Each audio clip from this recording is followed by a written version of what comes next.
Alexandre de Moraes, who is determined to throw people in jail when he disagrees with their speech, or when he's taking some political operative that he is trying to please, when he's trying to take that person down. And he throws them in jail. He raids their homes. He steals their property. You're going to hear stories about that today, which is in part why we're having this press conference and why the hearing happened on Capitol Hill today. Baseless lawsuits that are brought against people who, merely for being journalists, and in the case of some people who will be talking today, legislators in the National Assembly, in their parliament in Brazil, they're being thrown in jail too, or intimidated. This has got to stop. We cannot continue this in Western democracies. We need the strength of our convictions to stand up for human rights. These are human rights we're talking about. Fundamental human rights that no government gives to any human being.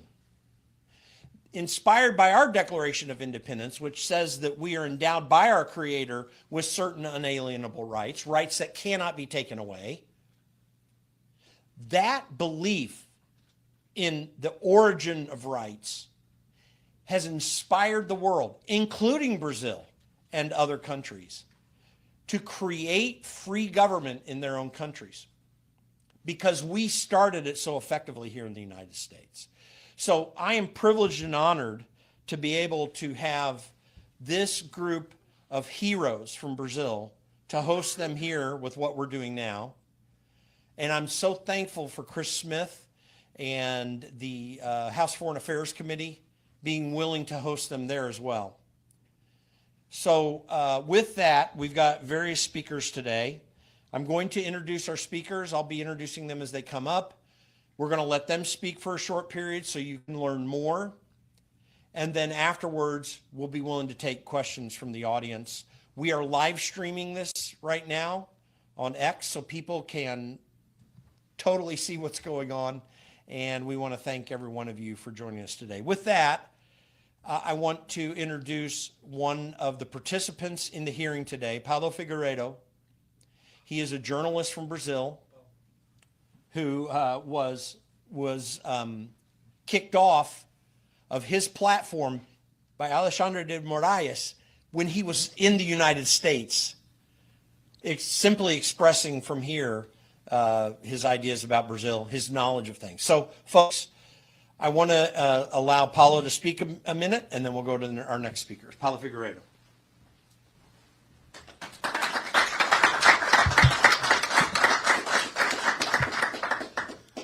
Hello, everyone. Thank you for coming.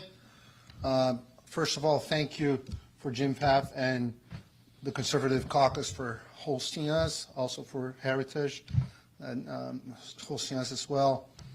Of course, the American House of Representatives have our deepest gratitude of the Brazilian people for letting our voices be heard.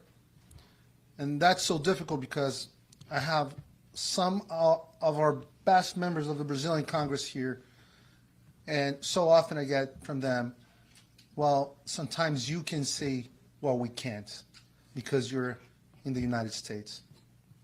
And that's very sad to hear, because we're talking about very articulate people that have, they all have parliamentary immunity, so they were supposed to have even a broader protection for their speech than I have.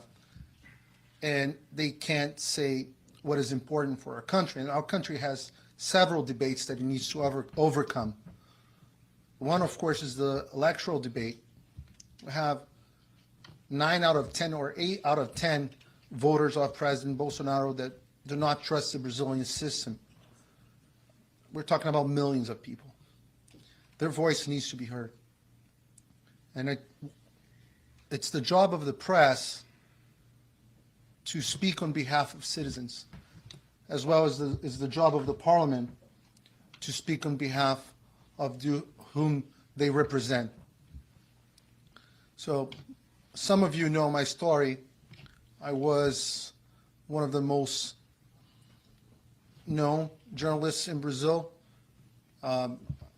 My show on TV, primetime TV, used to be #1 show in the country, voted the best political show in the country. We used to get more viewers than the second and third network combined.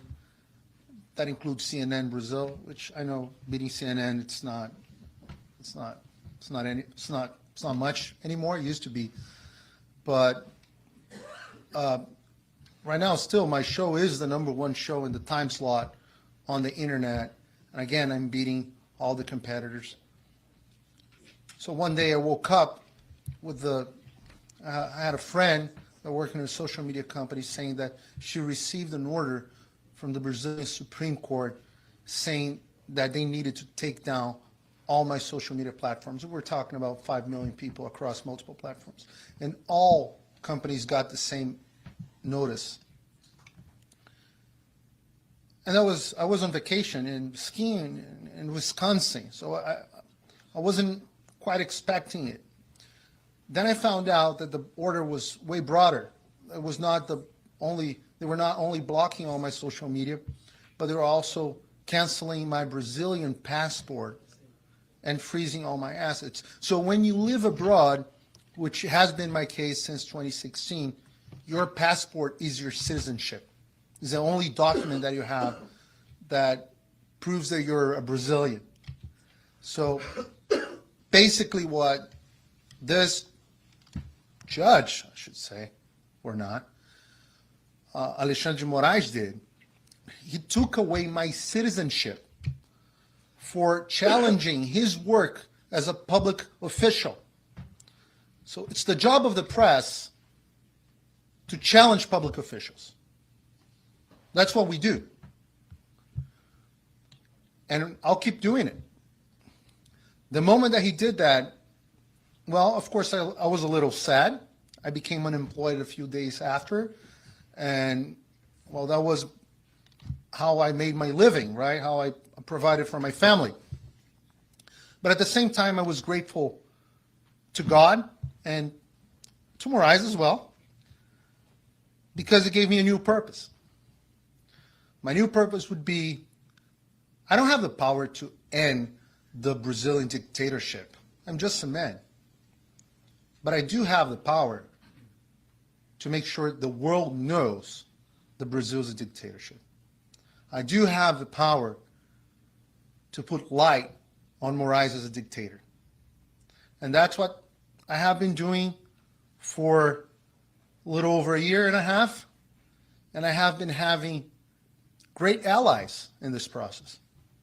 Some of them abroad, like the Conservative Caucus, like several members of the U.S. Congress, most preeminently Chris Smith, but not only him, Maria Salazar, who spoke very well today. We have Congressman McCormick and several other members of the House. I also been having a lot of allies in Brazil. For example, Congressman Eduardo Bolsonaro, who's here, he was one of the first members of the Brazilian Congress that realized the importance of having international connections. And he opened a lot of doors. And I don't know if I should say this because they have been targeting you because of that, but I couldn't do it without his help. Senator Eduardo Girão, who had to fly back to Brazil, also has been a great ally since the beginning. I have found in Congressman Gustavo Geyer. Geyer is, you can't stop this man. He's a first-term junior congressman, but he's unbelievable. The fact that Brazil has congressmen like him gives me hope. I have Congresswoman Bia Kicis, also, always an ally, always a defender of the rule of law, with all the experience that she has, making sure the law is followed. I have several other members of Congress. I can't mention all of them. Congressman Nicholas. I have now made me very happy to see in this delegation former Congressman Dalton Dallagnol, whom I have heavily criticized in the past. But he's the former prosecutor that successfully convicted Lula for corruption And then he was unconvicted. But that's a different story. My point being, I think we have a great team here. And we're not going to stop. This is just the beginning. We made it, I think, a significant step today. But again, it was just the first step. Legislation imposing restrictions to Brazil, which the congressmen don't support. They do not support it, but we're doing it anyways. Legislation against the Brazilian government and Brazilian public officials who violate free speech is coming. We're going to other countries. We're expanding our network of allies in Europe as well, and even in Asia. Other countries will hold hearings. The truth will set us free. The world will know what's going on in Brazil, and I believe the Brazilian institutions will act and restore our freedoms. We don't believe in any intervention from a foreign country in our sovereignty. But I do believe that the United States can become a force for good, as it used to be, instead of a force for censorship, as it is right now under the Biden administration. It's very sad, Jim, to be discussing free speech and to see members of the Democratic Party. The Democratic Party used to be the party of free speech. And now they're defending censorship openly, finding excuses to defend censorship. And this is very sad. It means America is in trouble. If it's happening in Brazil, it can happen in America. If you asked me 5 years ago if Brazilians would lose free speech, I would say, get out of here. This is not going to happen. It did. It was fast. And it can happen to America as well.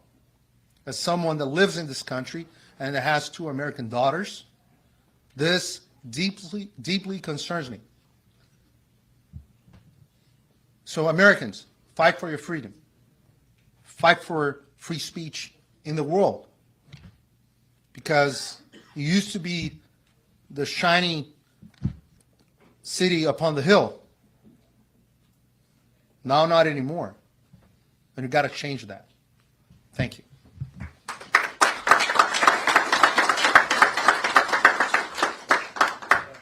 And I have to say, it's embarrassing being an American where every one of these people from Brazil that are with us in the audience, they've always been inspired by what the United States has stood for. And it's embarrassing as an American citizen to know that I have a president of the United States and Democrats, including those in this hearing today, who were trying to accuse Paulo of things. It's absolutely absurd and crazy.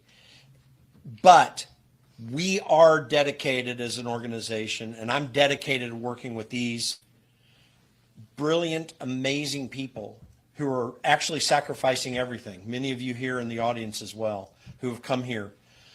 And we're going to stand with you, both by doing a good job in our organization to secure freedom here in the United States, but also to shed light on what's happening in Brazil and certainly in other places as we need. Okay, next, I am very honored to introduce Eduardo Bolsonaro. He is in the Congress of Deputies. His father, Jair Bolsonaro, is former president and a great man, someone that many of us admire, like we admire what Donald Trump has done in the United States. So Eduardo has an amazing message. I'm going to let him take a little bit of time to talk, and I just want to say how honored I am to be able to have him as well as everyone else here. So, Eduardo.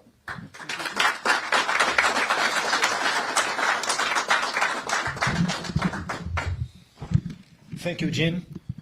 Sometimes people think that only speaking is not that much. Sometimes they come to us and say, oh, Eduardo, what else can I do to help the cause of the freedom? But by speaking, you're helping a lot. I was talking with my friend Alan dos Santos here before coming here, and I think it's the first moment that I see Alexandre de Moraes in the corner receiving a lot of critics all around the world. I never saw he in this situation. And for the first time I saw him going to the Senate. Imagine someone like him that thinks they're even maybe bigger than God, have to call the senators and go to the Senate asking for a meeting to make sure that no one is going to push forward the impeachment. This is a lot to him, trust me. This is a lot to him. But it shows that we can have hope. As the senator, which you have a statue in the plenary of the Senate in Brazil, né? Como é que esqueci o nome dele? Fui falar. No, the philosopher, que tem o busto, tem estátua no plenário. Rui Barbosa. Sorry about that. As he was used to say like 100 years ago, the worst dictatorship is dictatorship that comes from the hands of the judiciary, because from this one, you have nowhere to appeal. Yeah? And now we are here in the United States because we do believe that the voice coming from here, you can make pressure to try to bring back our democracy, our true democracy, not only by the narratives that they say. It will have a cost. As we all know, Ludmila Lins Grillo, I saw your video and you said very, very well about that. If Alexandre de Moraes was smart enough, he would study history, and he should know that all the dictatorships, when they are going to the end, the first one to fall is the one that is on the front line of the dictatorship. So I don't think that Alexandre de Moraes is the smartest one in this game. I think that he's only the one that is punching, and he's the only one that do not have a heart and sending ladies of 71 years old for 14 years in jail, just like he did a couple of weeks ago. And this is not brave, this is not courage. This is disgusting, this is unfair. This is something that as a man, I do not respect him as a man, because I change places and I put myself instead of the places of these people. And if I would be Alexandre de Moraes, Dr. Dallagnol, I would never convict a lady of 71 years old that cannot barely throw a rock and treat a lady like that as a terrorist. For sure, if they were doing trafficking drugs, murder, if they were this kind of criminal, they would never had 14, 15, 16 years in jail. So sometimes people say that, oh, Alexandre de Moraes, he has a lot of courage. No, if there is something that he doesn't have is courage, because he's using his position in a very disgusting way to try to smash an opposition.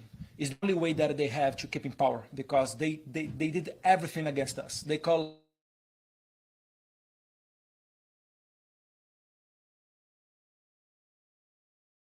so they have to censor us. And when a dictatorship tries to censor us, we have to do exactly the opposite.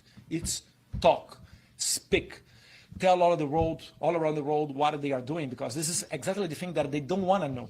They don't want everybody to know about that. So they would be comfortable to spread this Brazilian virus that is a very special thing. That the things that we are having in Brazil is that the censorship is all over around the world, but coming through the hands of the government. Brazil is the only one case in the world that the censorship is coming through the hands of the judiciary. And they are exposed by meetings in London, Paris, New York, as we are all looking. And if they're comfortable to do that, they will keep doing. And maybe they are going, Jim, tomorrow bring that to here. It's the same story. When you talk with our friends from Venezuela, they say, Eduardo, like Eduardo Bittar, Eduardo, 15 years ago, 10 years ago, I would never imagine that Venezuela would be in a place like that. And it's a country just as rich as Brazil. They are very rich. They have Amazon, minerals, water, tourism, everything. And look how they are.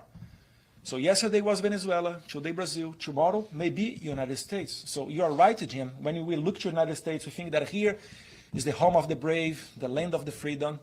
And we are really happy from one side to be here, sad from other side because the reasons that we are coming here. But in the end of the day, it's giving us a lot of hope by speaking, by showing to everybody, by looking that they are not comfortable in their situations. Doesn't matter if they are creating narratives to take our passports, because after we visit here Mr. Chris Smith, Marjorie Taylor Greene, and George Santos in December when he came here to the US Capitol, going to the end. Then a couple of weeks ago, we went to the European Parliament, and while we were there in Brussels, an article from Agência Pública, which is a media supported and financed by George Soros, it started to say that me, Gustavo Gayer, and some other congressmen, we are running abroad of Brazil, trying to connect the fascist and the anti-democratic people to try to attack the vibrant democracy in Brazil. Okay, it was an article from the press. But then a couple of days later, a federal police report came up talking that the anti-democrats like me was like having a space on X, live streaming on X with Mario Alpha, and they quoted other congressmen. And after that, the same narrative was spoken by the president of the Supreme Court, Justice Luiz Roberto Barroso. So as we are not beginners in this game, when you see an article by the press, financed by George Soros, then you see a federal police report, and then the president of the Supreme Court start to say the same thing, is because they are preparing the field to come take our passports, at least. So we have to tell all around the world what is going on in Brazil to keep mobilizing the people, because in the end of the day, our home is Brazil. We love United States. I want to come here, but for vacations. I want to build a better Brazil. Thank you very much.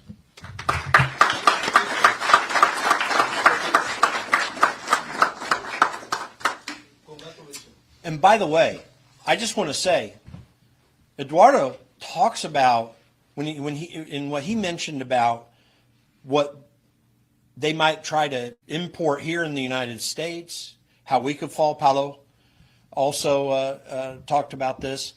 I heard Congressman Wild, the Democrat leader of the House Foreign Affairs Subcommittee today, literally express a desire for there to be communist, socialist ideals to be inserted in this country. There are many Democrats in this country that are determined to reproduce exactly what's going on in Brazil in every way that they can. They made it very clear in the committee hearing. I can tell you this, the conservative caucus and our grassroots members all over the country, we're not going to put up with it. We're not going to allow that to happen. We are going to work hard to be the last bastion of freedom for the world. And it's one of the reasons that I want to stand with these people who've become so much of my friends. And Eduardo's got his name on the line. His dad, actually, they'd love to throw into jail. I guarantee you they'd love to throw him in jail too. They can't, because at least there is enough freedom there to make the case. And so we're glad about that, and we want to help them be strengthened in it. Now, as for another friend, I want to introduce someone who over the last year has become one of my dearest personal friends. And in a way, amongst a few other people, helped inspire my understanding of why I needed, in any way that I could, to help take up this fight. His name is Alan dos Santos.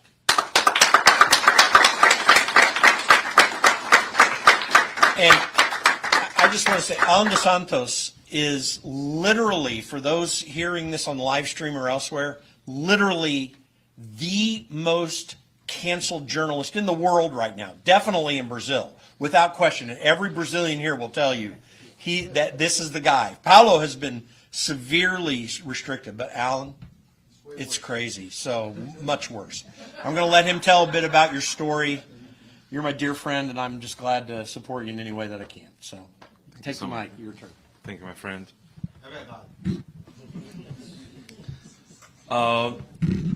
I started my YouTube channel back 2014 just to copy some things that it's happening in the United States back then, creating an independent media that can say the truth and unmask the mainstream media. I did not realize that years later I would be retweeted by President Donald Trump and talk to a lot of people in the United States and become the biggest independent media outside of Brazil too. I mean, outside of the United States, it used to be the biggest independent media in the world. But I would like to address this is a speech for three kind of people. First, kind of people like my wife that stood for me, even being a part of my presence for 3.5 years, holding the babies without my presence, day and night. And these kind of people, like my wife, are here too. Most of these congressmen, for me, are just humans, friends, not bureaucrats. Friends that outside of the Congress are the same as inside Congress, because they stood for me in the worst part of my life. For these kind of people, thank you so much. Secondly, the ones that came later, like Elon Musk, that don't know me, but also stood for me and stood for a lot of journalists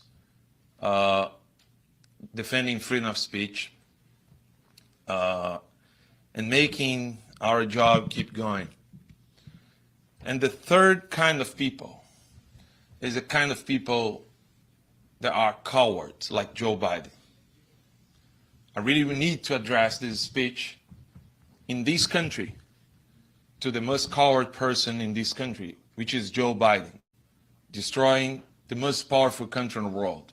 I have freedom here, and that's why we are fighting against everyone who is destroying freedom in the United States. And why I'm doing it? Because, Alan, are you crazy? Are you already in the United States? So comfortable? Why do you want to call out Joe Biden, right? You could talk about many things, like the psychopath Alexandre de Moraes. You could talk about everyone, but I need to remember, if you keep silence or running away like a coward and not standing for freedom, what are you going to give to your children? What are you going to give to God? Because all of us are going to die. In front of God, we are not congressmen, journalists, famous or not famous. God doesn't count how many followers you have. We all going to die. We need to stand for freedom as the people that stood for freedom and kept this flag for us.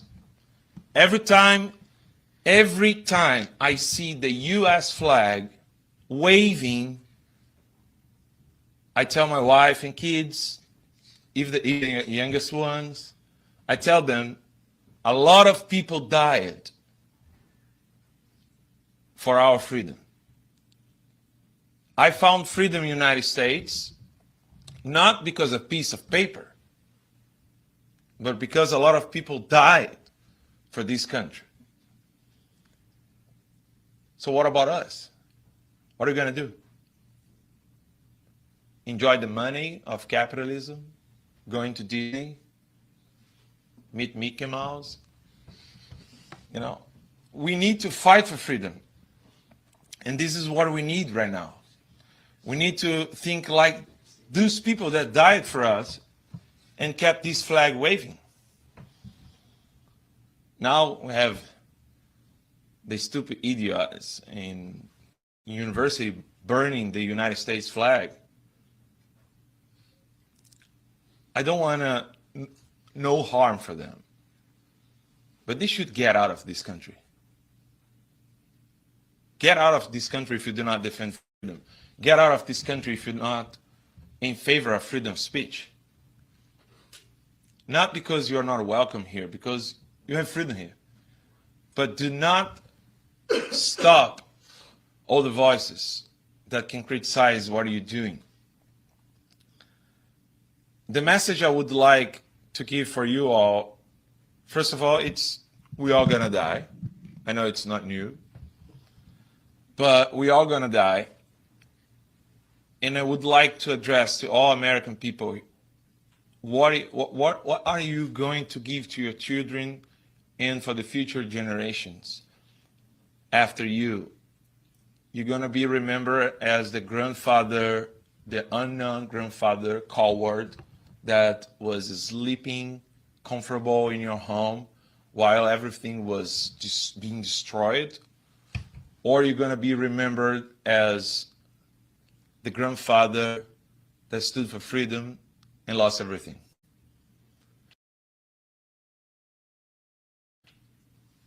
This is what we are facing right now.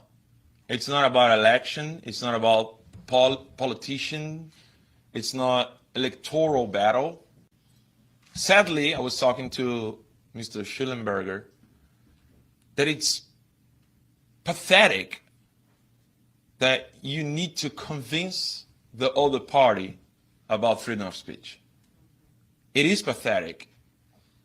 Because imagine back to 1776, they have different views. I mean, if you take the founding fathers, they really thought differently from each other. But they realized some things cannot be taken because it was given from God. It's God-given rights. It's not about politics. It's not about right and left. It's about our human nature. It is pathetic,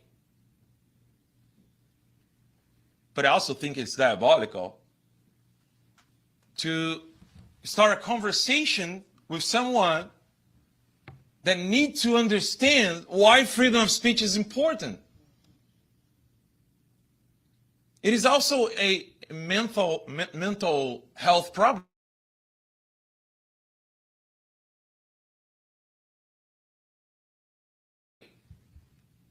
Beloved Brazil was born fighting for freedom. And now, freedom is a political debate. If it was my show, I would say some cursing here, but I can't. But honestly, tonight I do that. But honestly, what the heck is going on? If we need to explain why freedom of speech is the base ideas to live together. Tyranny is not a political debate. Tyranny is not a, like a right or left to wing. I mean, lefts love tyrants, but at least shouldn't be like this. And we need to talk to our religious leaders, co-workers at the university or college or whatever you do, you need to start like this, talking to the people saying, wait a second, freedom of speech, it's not a political debate. If you do not defend it, you are a tyrant too. You just don't have the opportunity to arrest me and put me in jail. But you are a tyrant. And we need to understand that for now on, we need to have all the kind of issues to solve. Not freedom of speech. Freedom of speech can't be an issue, can't be a problem. Because when you do not have freedom of speech, we are not talking about a country, we are talking about prison. We are all arrested when we need to talk about freedom of speech. It's shameful even for Democrats not standing for freedom of speech. And that's why I started saying, Joe Biden, you are a coward. And I hope in November, if you still think freedom of speech, it's not something that will keep this country amazing, I wish and I pray that people in the United States will vote to put you out of the White House. Because here is the land of free. We need to defend freedom. If someone do not defend freedom, that person should go to China or Cuba or North Korea, but not United States. Not in the United States, where my fourth son was born. So finally, I just would like to say, if you are American, and you think that's never going to happen in your country, as Eduardo said, Paulo said, and all our friends from Venezuela said, be careful. In front of me is a former congressman that shouldn't be former at all, because it's not written in law. And we never thought that could happen in Brazil. I would like to remember Daniel Silveira, which is arrested in prison for no crime. That is not allowed in a free society. Shouldn't be. So be aware when you think that in the United States you have laws and constitution that stands for you. Be careful. Tyrants do not read laws. They just kill and arrest people as they want. So be careful and get all the cowards, tyrants, outside of the bureaucratic building of the government.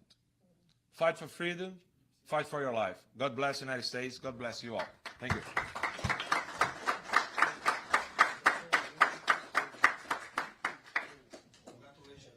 And by the way, I want to point out for those here in the United States who might not know who Daniel Silveira is, he is a member of the Congress of Deputies in Brazil who was literally arrested merely because of expressing his disagreements with Alexandre de Moraes. This is a huge problem, and it should never happen in any country. So this for those who know what's going on with this, it's an outrage, and that's why we're meeting here in Washington, D.C. for all of this. So thank you. Okay, now, I have no idea. First of all, there's a good reason why I started off with the group I did. Both Alan dos Santos and Paulo Figueiredo have been journalists who have been canceled in Brazil, and Paulo spoke with the committee. And then Eduardo Bolsonaro, literally his family is on the edge of destruction every single day, merely because one man sitting in a court seems to feel he can do whatever he wants. And there are those, especially the President Lula, who are willing to act on it. It's a shame and an outrage that his family has to go through what they're going through. So now that's obviously why they start. The rest, gosh, I feel really horrible to even make an order at all, because the three people that are going to be speaking with you and then the other legislators who are here with us, every one of them should have the opportunity to speak with you. They're brave.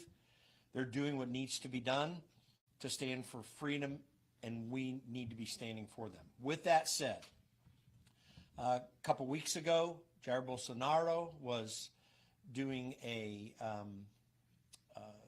having an event at Copacabana Beach in Rio de Janeiro. I was watching live. My Portuguese, I'm still working on, apologize. But Gustavo Gayer, he came up and spoke in English to everyone. And I shared this, and I had, I think, 400,000 people just on my post alone talk about it. He had a message for America that I know that he will be able to share with you now. He's in the Congress of Deputies and becoming a good friend, a good man, Gustavo Gayer.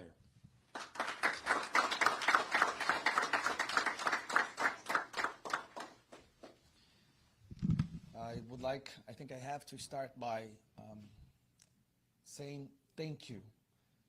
You have my eternal gratitude, Mr. Jim, for everything that you and your staff have been doing, have done, all the generosity taking your time to listen to us, to care about what's happening in Brazil. And we will be forever grateful and forever in debt. Thank you so much. As I was listening to my colleagues come here and say their piece and speak their mind, I was wondering, how did we come to such a point in which we have to organize a press conference, a meeting, to talk about something so obvious as freedom to speak your mind?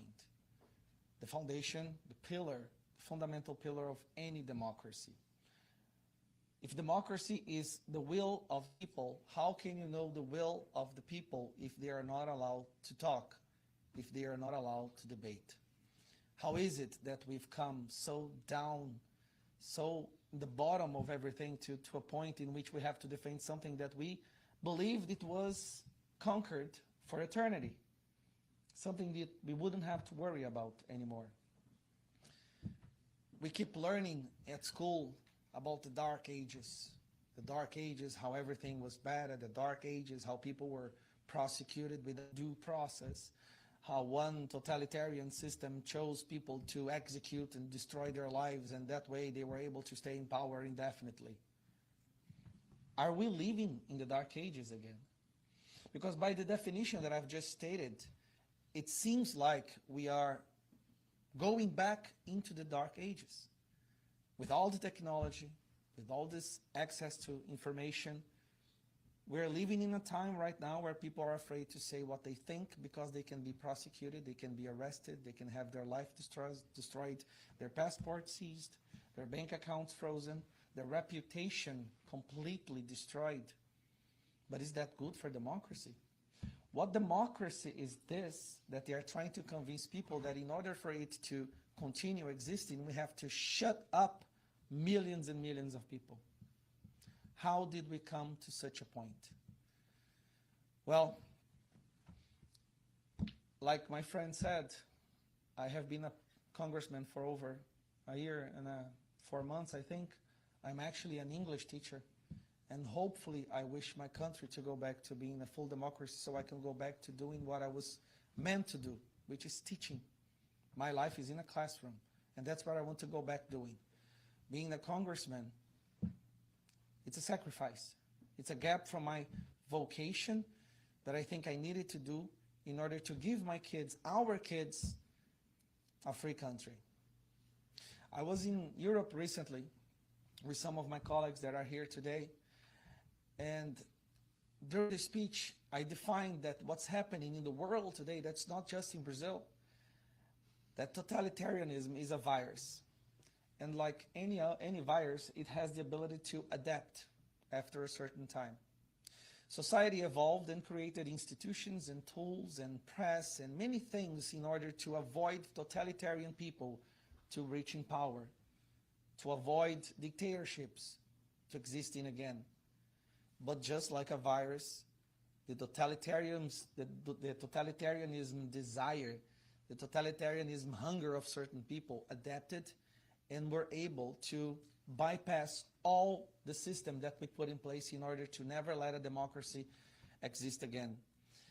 And when I say that the world should be looking to what's going on in Brazil, because Brazil is the most advanced experiment on how to implement a dictatorship disguised as a democracy. A dictatorship that you have the institutions, you have press, but you cannot say anything that they don't like or your life will be destroyed. I keep saying that Venezuela has Supreme Court, has parliament, has prosecution, has a president. But then if I ask any clear-minded people if Venezuela is a democracy, the answer will be no. It is not a democracy. Brazil is at the same level. And every time me and my colleagues that are here today that I consider great warriors, because to be here today saying this is putting your life at risk, is having the risk of when you go back to Brazil being arrested at the airport and have our lives destroyed. But we chose to do this because what we are fighting for is bigger than our own freedom. We are choosing to run this risk because what we are fighting for is not for us to benefit it from. It's for the population of our country, for our kids, and now, as I see, for the population of the whole world.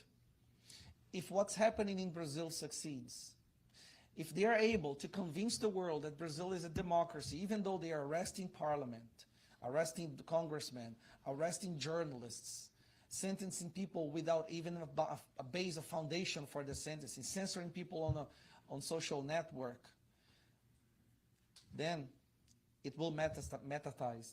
It will go to all over the world, and the world will copy what happens in Brazil. So Brazil is the most advanced experiment of this new dictatorship. And we need to cut this evil on the root. And the root is happening in my country. Just the fact that we are here, my friends, we know that we are setting a huge target on our backs. And that's why I'm very proud to walk alongside each and every one of you.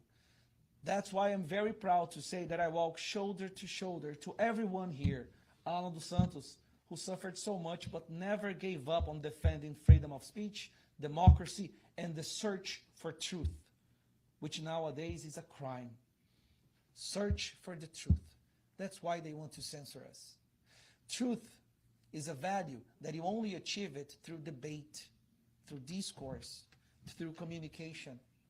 You will hear opinions that you abominate, but the search for truth requires you to go through that. And when you silence millions of people in a country, and when you start determining what can be said and what cannot be said, you are abandoning the search for truth. And you never gave up, Alan. And for that, I commend you.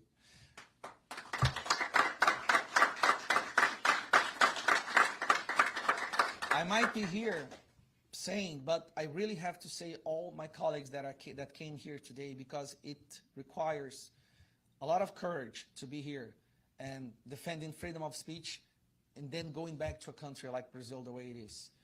Cabo Gilberto, who is here, also in the fight, Marcos Polon, Eduardo Bolsonaro, Bia Kicis. We have here Deltan Dallagnol, who in our heart is still a congressman. Nicolas Ferreira, a phenomenon, one of the greatest congressmen in the world today, not only in Brazil. Felipe Barros, Rodrigo Valadares, and everyone who came here. It's a pleasure to be beside you guys. I might be here now speaking on this microphone, but the merit, the credit, goes to all of you. To finalize my speech, a message to the world. Ever since regular people started having voice with internet, suddenly freedom of speech became a risk for democracy. Isn't that strange? If democracy requires opinion, how is it that when internet came along and social media came along and that took away the monopoly of what was said or the right and wrong opinion, and every single person in the world who has access to internet suddenly started having voice? How is it possible that when everyone started having voice, suddenly freedom of speech is the greatest risk for democracy? The truth is, there was never a democracy. There was always a system choosing who would be in power and who wouldn't be in power, and you only watched as a bystander. And now people can actually participate in the democratic system. People can actually talk about political topics, and suddenly that became the greatest risk for them. So we are here to say that we will not give up on our voices. We will not stand down. We will not run away from the fight, because what we are doing is not for our own benefit, like I said, it's for the future generation. We have one goal in our lives: to give a better world for our kids. And we are here today fighting for that. Our children live in a free country, in a free world. So doesn't matter what country you're from, doesn't matter if you're from Canada or Australia or New Zealand, stand up. Be fearless. The world needs fearless people, people with courage and brave to fight for what is right. They are trying to destroy our most fundamental right, which is our freedom of speech, our voice. If they succeed in doing that, we will have no weapons anymore to defend any other right. Stand up. Fight for what's right. Look at what's happening in Brazil. We will win. They will not be able to defeat us. And you can use Brazil as an example with the rest of the world, because my friends and I will not give up. That's it. Thank you.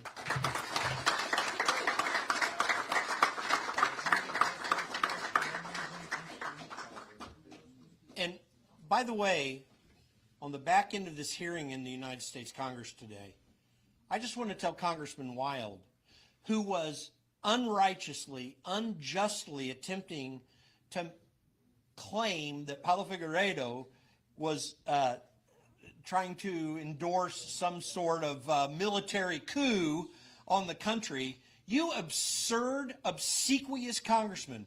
Do you understand that what you are doing is endorsing those very things yourself by supporting a regime presently in Brazil that would undertake these efforts to put every one of these Brazilians, not just the legislators here, not just the journalists, but even some of the individuals who come up here, to put them at risk of loss of life and property and of their freedom? You horrible Congressman Wild, you need to repent of your attitude, because it's an attitude that is in opposition to everything that freedom stands for. You do not stand for freedom when you act in that way. You stand against it in every way. So with that, I want to do something more mild and say my wife, Myra, and me had the opportunity when we first had a meeting in March with legislators here after the Democrats canceled a hearing. We had gathered up for them to meet in another venue here in town. And my wife, Myra, and I had a chance to speak with someone who is a wonderful lady, a brave woman and legislator, Beaquises, who is, I'm so thrilled to be able to introduce you to in this event today. So with no further ado, Deputado Beaquises.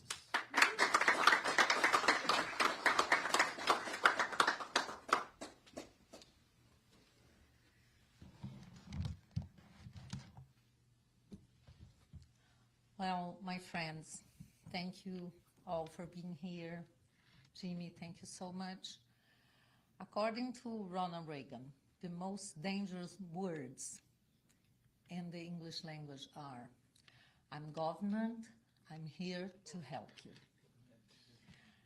And now, government wants to help us, taking away from our lives the fake news, misinformation.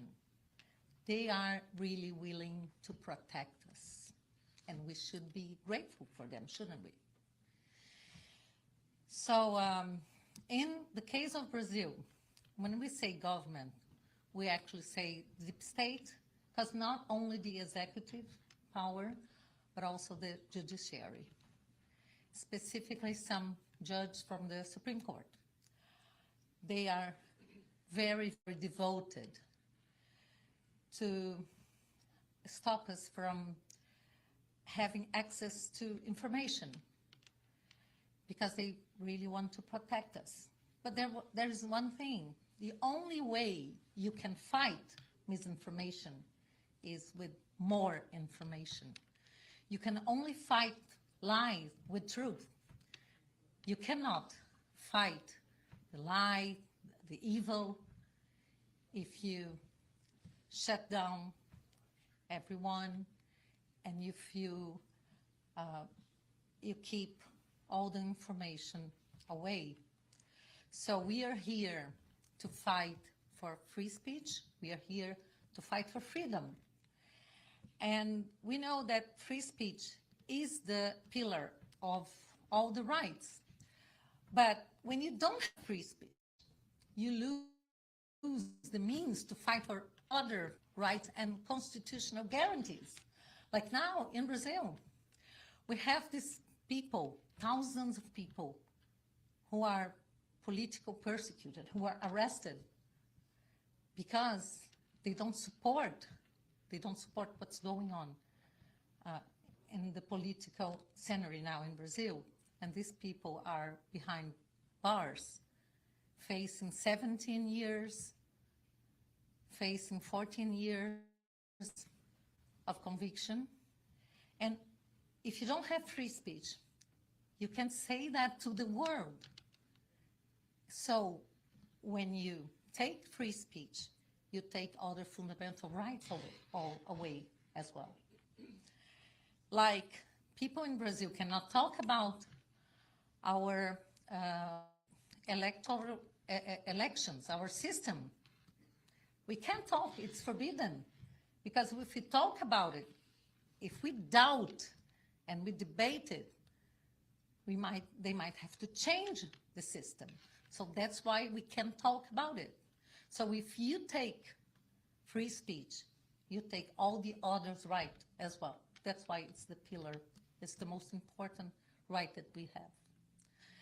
I was watching Benny Johnson's channel in Instagram one of these days. He was doing a live, and he showed a video from Nancy Pelosi about 12 years ago, and she was telling people, and he called that a moment of insanity maybe. She was telling everyone in the audience how the Democrats here, the leftists, how they do to persecute the right-wing people. So she said, we build a narrative, then we spread this narrative to the press, and the press comes with this narrative, publishes this narrative, and then we use this narrative to process the people. That's what we do. So she was showing the recipe 12 years ago of exactly what they do, and they do it now. So that's why Gustavo said, when you see in the press, I think it was Gustavo who said, I don't know, when you see something being built, a narrative, like we came to the United States, we went to the European Parliament, and so now we are doing anti-democratic acts, we are dangerous people, we are gathering the fascists of the world together. You have to pay attention to that. It's not only rubbish. We have to pay attention. This is the way they build the narratives, and these narratives will come towards us, against us,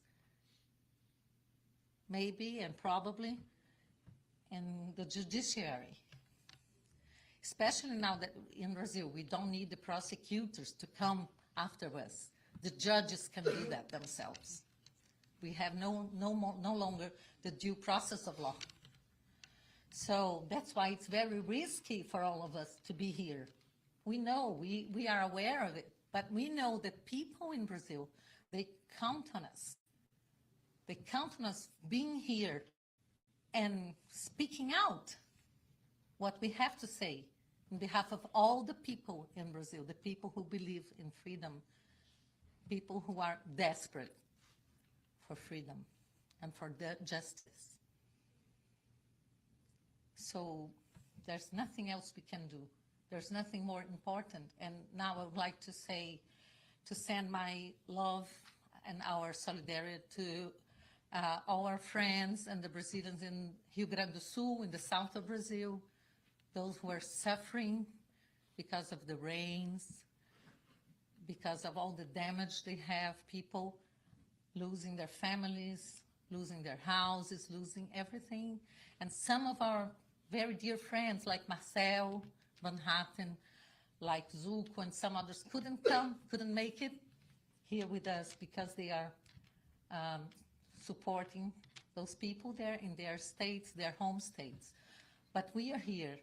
Our hearts are with you. But we have this mission that we have to do, and we will keep going on. We won't stop. We'll get stronger, and now we'll get stronger because of you, Jim, because of Elon Musk, because of Michael Schellenberg, these wonderful people who care for us. And of course, they know that what's happening in Brazil can happen here in the United States, can happen anywhere in the world. We saw that Trudeau is building a law now in Canada that police can run after you for something that you posted, something that you said even before the law. Anything you put in the social media can come against you now. This is happening in Canada.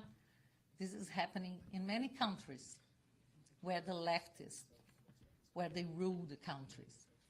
That's why we really need to get together, to be stronger than ever, and keep fighting for freedom, my friends. Thank you so much.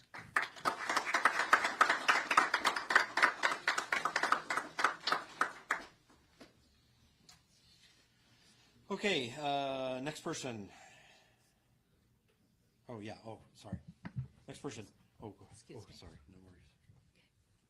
I want to introduce Deputado Rodrigo Valadares. He is going to speak here also. We have him and one more speaker, then we'll take questions. Thank you for your patience as we move along, because we want to be able to get this message out and give you plenty of opportunity, and also for our guests here today who are very concerned about this issue. So thank you, press, for your time, taking time with us. So with that, Rodrigo Valadares.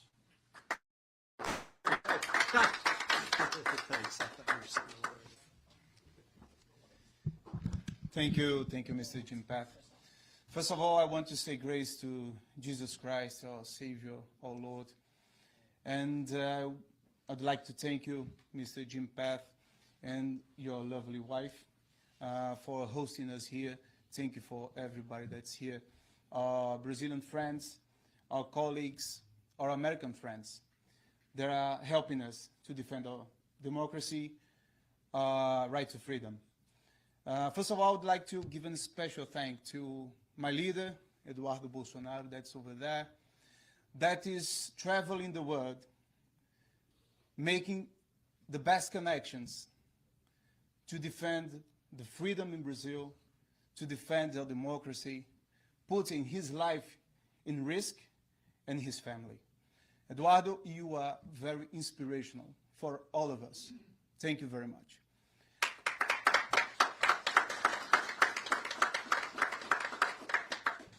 I am a member of parliament, as many of here. And in our constitution, the Article 53 guarantees that I cannot be punished by what I say, by my opinions, and by my votes. It's a constitutional right. And why is not happening? Why me, as a congressman, I cannot say what I think and what I want to say? Because I have a great risk to lose my mandate, to be put in jail. What is happening in Brazil? What are they doing what they are doing? I have to answer they are doing because they can. They can because they have all the support of the national big media. They have all the support of the establishment. And they were feeling very comfortable putting 70-year-old ladies. It's not 7, it's 70, 70-year-old ladies with a Brazilian flag and the Bible to jail, facing 17 years in jail. 70, the same number that Bolsonaro used in his first election. What a coincidence. What's happening in Brazil, I don't want to sound repetitive, but what's happening in Brazil, like many friends said, we could never imagine. Brazil now is like a laboratory rat, an experimental country. They are doing in Brazil what they want to do in the rest of the world. Brazil is a big country, it's a great country. And if they succeed in Brazil, don't have any doubt, they will try this in America. They will try this in Europe. They will try this all over the world. And they were feeling comfortable until a man stood up and rise and said, no, I'm not going to follow these illegal orders. These illegal orders that's all under the umbrella of fake news, misinformation, disinformation. All of these, they sent to social network platforms to censor, to deplatform, to ban people. And just one man, Mr. Elon Musk, stand and said no. But I want to leave a question here. Twitter or X is not the only platform in Brazil. It's not even the biggest platform in Brazil. And those illegal orders that both violate Brazilian and American law in Brazilian soil, Those orders probably is being followed by Facebook, by Instagram, and why are they not saying anything?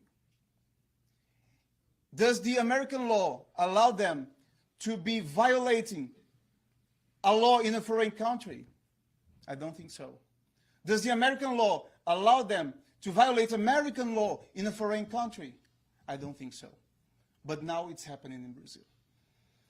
To finish my speech, I want to say, like Gaia said, like Alan dos Santos said, you can take our mandates off, like you took Delton Dallagnol mandate. You can put us in jail, but we'll never give up. We will never surrender. Because will come a day that God will raise his hand, and in this day, no evil will be standing. Thank you very much.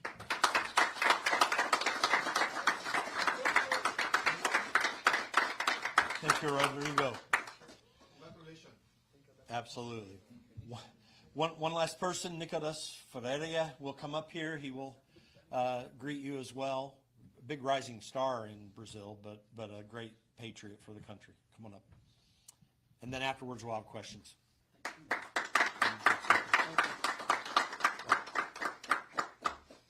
Hello, everyone. Thanks, Jim, for that. My English is not that advanced as the other ones that talked here before, but I try to speak and communicate with you guys. I'm here because I believe in what I fight for. And for me, it's a pleasure to fight with these guys, Eduardo, Bia, Gaia, Alan, Polon, Gilberto, Felipe, Deltan, Rodrigo, Ludmila, and all of you guys that are here, Gabriela, because we know that we were feeling lonely in Brazil, because we saw one person doing injustice to our people, and we, in our beds, when we go to sleep, and we think like, what we gonna do? Like what we can do. And one day when I went to prison to see the people that were arrested by Alexandre de Moraes, I spoke it to them, and they were like crying and saying, please help us. And I was honest with them. I can't do much. But I told them that I was gonna do everything that I could. And months later, a guy called Clazão, he died in prison, and he had already a statement saying that he should be free. And Alexander just ignored him, and he died in prison because of that. And I went to velório, and I went to his funeral, and then his children was crying, and then one told me that don't forgive, don't quit this fight for us. Don't let my father be don't forget them. Don't let this happen. And then this just went through my heart. And then since then, we made a big protest in São Paulo, and there were a lot of people there. And I saw that for the first time in my life, I was in a protest and I wasn't happy, because we protest for many things in Brazil, like for Bolsonaro, for our elections. But that day, like my heart was broken, because I couldn't smile, because a person died, and I felt that I couldn't do anything. And I felt that all the people were standing there like feeling the same, like we can't do nothing. And I'm gonna be honest with you. Sometimes when I pray, I say, God, what can I do? And then suddenly a guy like that, he doesn't even know us, like our lives, who we are, he shares like a video, he puts the free speech in the world and tells that he's gonna fight for free speech in our country. That guy is Elon Musk. maybe for some people this is like just a video, just a post on Twitter, but it means a lot for us. Like, it means that we are being heard. Like, it means that we can talk, we can speak, people can hear us, and we're not going to be in jail for that. One day after I spoke to Elon Musk in space, the Supreme Court opened an investigation against me because I raped someone, because I made corruption. No, because I called Lula, our president, a thief in United States speech. So if a deputy can't say that our president is a thief, what a citizen, a common citizen, can speak? Nothing. So it hits a pasture. This censorship hits a child, a teenager, a student that it's in his classroom, and he can say anything because maybe he can be in jail for that. This actually happened in Brazil. A teacher said that he can't say that Lula is a thief because maybe he can go to jail. So it's not about us. It's not about like, oh, we are deputies here fighting for our freedom. No, it's for our freedom as country. And we have like victims of that. Daniel Silveira, it's a friend of us. He's not only a deputy that was there and he worked and he was a nice person. No, he was one of like us. He was on one of us. And he's now in one of the terrible prisons that we have in Brazil. And they took his internet, his social media, and it means that basically that he doesn't exist anymore. If we don't speak about Daniel Silveira, Jim, actually he's like gonna disappear from the world. And he has a child, he has a family. And so what we can do about it? But not only a deputy. I talked to a woman that was sentenced for 16 years. She didn't do anything. She didn't do anything. And she was sentenced to jail for 16 years.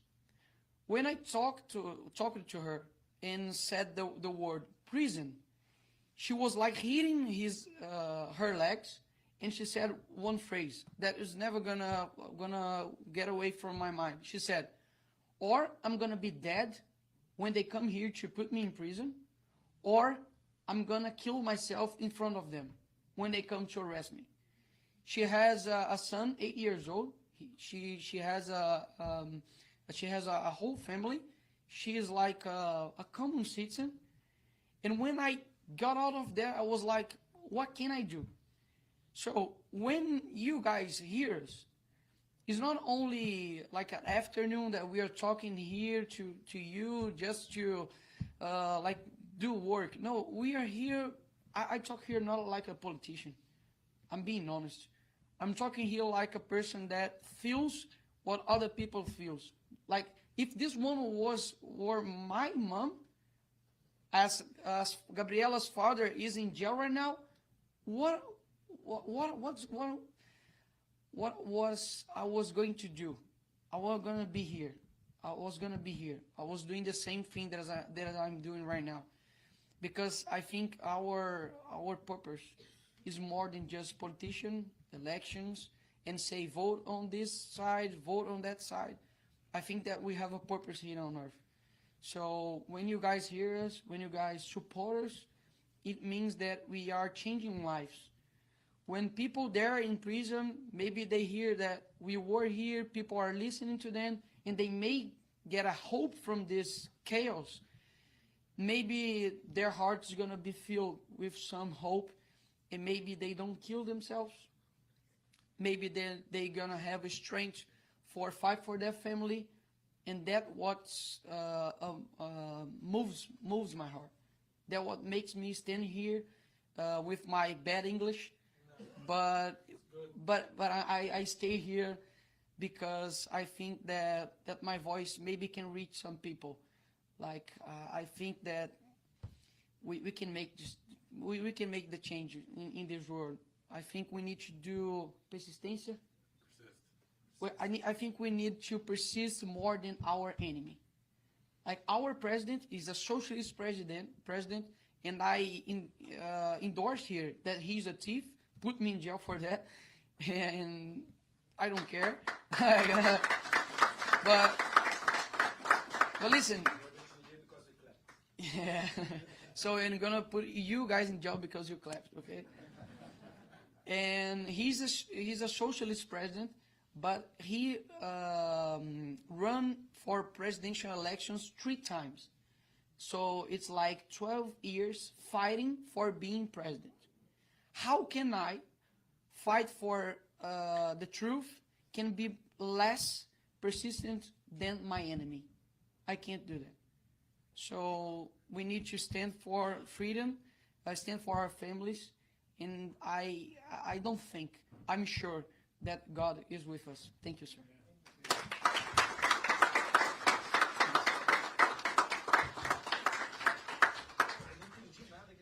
Obrigado, Nicholas.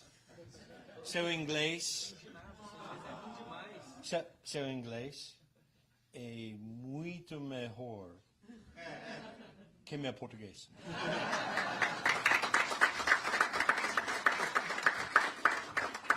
See, that was a challenge for me. You did quite well. What I said was, thank you, Nicholas. Your English is much better than my Portuguese. So, for those English speakers in the audience. Okay, I want to thank everyone for being here. In fact, I want to share something, and then we'll go to questions. And I appreciate everyone's patience. I think this was quite well worth it. All of us thought it because we're very concerned. I want to talk about, and her name I always have difficulty with, but Flavia Magalhães. I want to tell you a quick story before we leave. And this is one of the reasons why here in the United States, we need to pay attention to this story because it could happen to us too. She's a 47-year-old, divorced, and she has a son. She's a Brazilian and an American citizen. In 2003, she came to the United States. In 2006, she met her ex-husband. In 2014, she joined social media. She started on Twitter campaigning for Trump and was very excited for him. But then afterwards, was very excited for Jair Bolsonaro. She reached 100,000 followers. 10 months ago, her ex account was banned in Brazil. In December 2013, and this is the scary thing, she went to Brazil. She was going to go to her dentist in Brazil.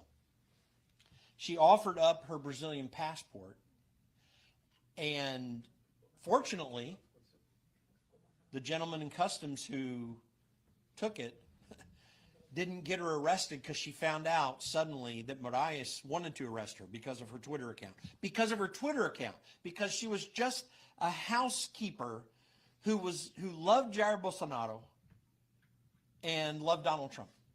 I think it was mostly because of Bolsonaro, but it could have been both. Alexandre de Moraes requested a warrant for her arrest. She offered her Brazilian passport was taken away. She offered her U.S. passport. She got in and back out. She called me. She contacted me because she heard about my support of what's going on here. Scared to death, wondering, can I even go back to my home country, even with an American passport? This is what's at stake.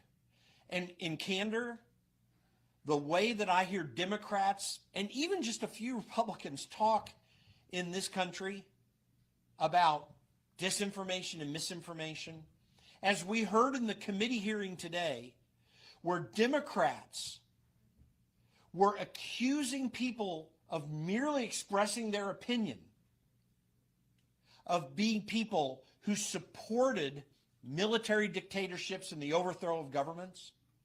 It's quite the opposite.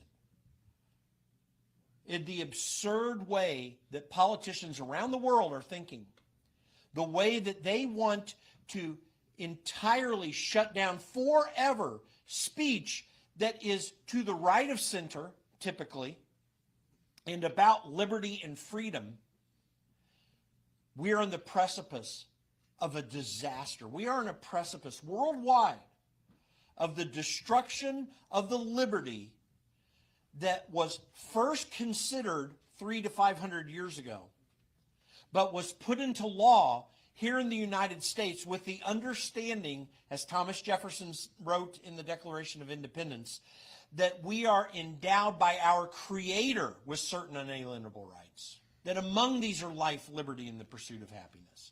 There is no government that confers rights to anyone. The only proper role of government is to secure those rights that come from God Himself. This is the battle we're under. It's a much more dangerous battle in Brazil. And I honor the bravery of these members of the National Congress that are willing to sacrifice their time and their lives even to stand for it. They're going through it much worse in Brazil than we are in the United States. But as they rightly say, and as I have been asserting for some time now, it could potentially not be far behind here in the United States if we're not careful, if we don't assert those rights. So before I close, everyone from the National Congress, if you would come up here, and Alan and Paulo, if you can, please. No, we'll get there. Please come up. We'll get to questions in a moment. Nicholas.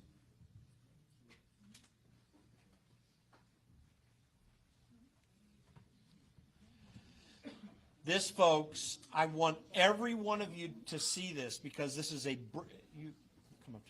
this is a brave group of people.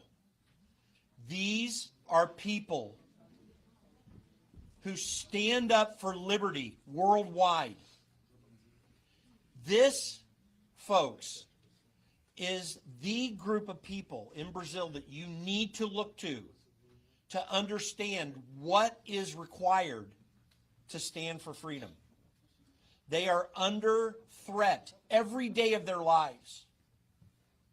Their threats are very severe. In the United States, we have thankfully many other legislators that are under threat, but they're under threat of losing their accounts right now, or getting shut down or deplatformed or whatever. And it's bad enough, but this is much worse. So with that, I want to offer a quick prayer for them, and we'll close this part of the event and then take questions. But Heavenly Father, we ask for strength for this group of people.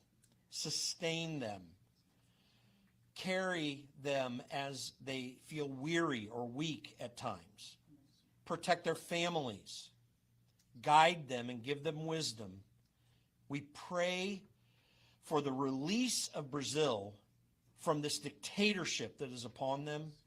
And we pray that you would protect America from going down this path too, so that our countries together can show forth the beauty of freedom worldwide. Not everyone will choose to follow you, and we have no ill will or anger against them, except where they may, or anyone else who follows you may, seek to destroy the liberties that come from God and not from these governments. We stand with God's design for liberty, not man's design for intrusive and insecure government. So we lift these people up to you in the name of Jesus Christ, and we ask you to help them and strengthen their hands in all they do. Amen. Amen. So thank you. Now we'll take some questions. If anyone has questions, we'd love to talk to them. Yeah, thank you. Vicky from Cuba. Go ahead. So I have a question about why weren't there more Republican congressmen there? Because we all hear about that the Democratic Party is actually a party for free speech. They send 4 members, and they are actually just clouding the whole hearing with non-important topics which not actually were related to the topic. But then we had one congresswoman who were actually there asking questions and actually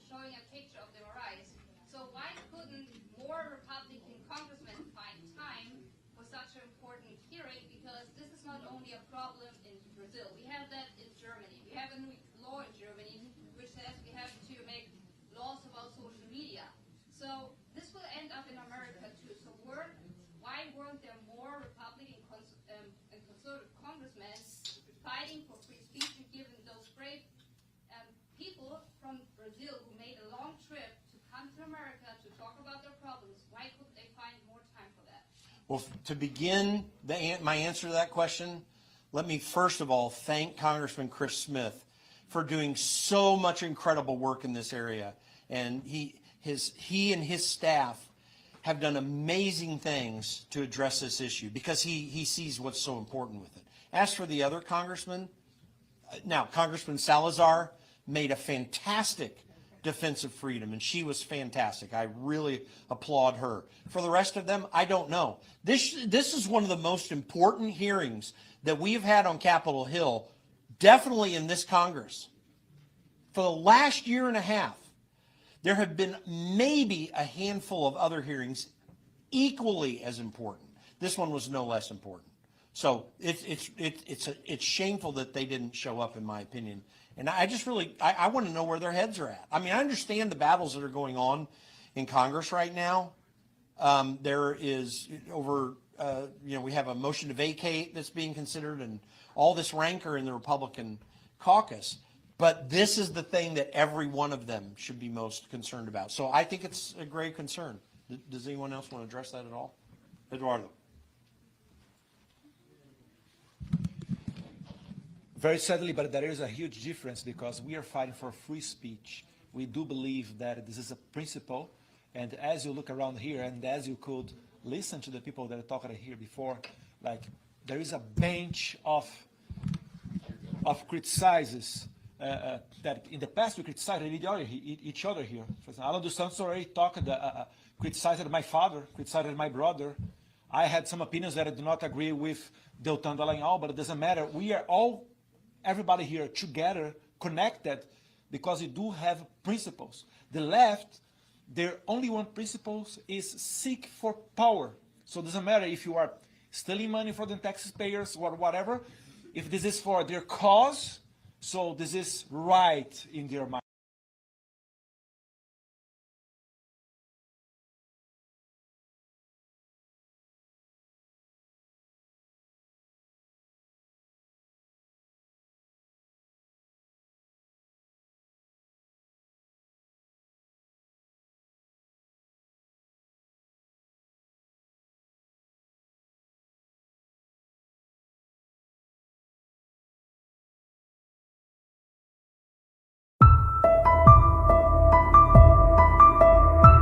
Nós vamos persistir, nós vamos conseguir vencer essa batalha. Nós vamos derrubar esse regime. Não importa quanto tempo isso demore, eles não irão vencer. Mas para isso nós precisamos ser fortes. Nós, eu digo, inclui vocês. O povo vai restabelecer a democracia no Brasil. A gente precisa do seu apoio, a gente precisa da sua ajuda. Financie esses meios de comunicação alternativo que estão quebrando a hegemonia da imprensa mainstream.